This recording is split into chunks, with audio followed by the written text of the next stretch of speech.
বেহাৰবাৰী আউটপোষ্টৰ জনপ্ৰিয় অভিনেতা বসুদা আৰু আমাৰ মাজত নাই। তেওঁৰ নাম আছিল ফাইলাও বসুমতাৰী। বৰ্তমান তেওঁ ঢুকাইছে। তেওঁ আৰু আমাৰ মাজত নাই। বেহাৰবাৰী আউটপোষ্টত আপোনালোকে তেওঁক চাব নোৱাৰিব। তেওঁৰ আত্মাৰ শান্তিৰ বাবে আমাৰ ফালৰ পৰা আমি শ্ৰদ্ধাঞ্জলি জ্ঞাপন কৰিছোঁ। তেওঁ য'তে থাকক, ভালে থাকক, সুখত থাকক। বেহাৰবাৰী আউটপোষ্টৰ জনপ্ৰিয় অভিনেতা বসুদা আৰু আমাৰ মাজত নাই। তেওঁৰ নাম আছিল ফাইলাও বসুমতাৰী। বৰ্তমান তেওঁ ঢুকাইছে। তেওঁ আৰু আমাৰ মাজত নাই। বেহাৰবাৰী আউটপোষ্টত আপোনালোকে তেওঁক চাব নোৱাৰিব।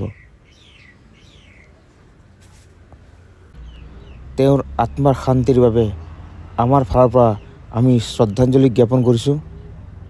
তেওঁ য'তে থাকক, ভালে থাকক, সুখত থাকক।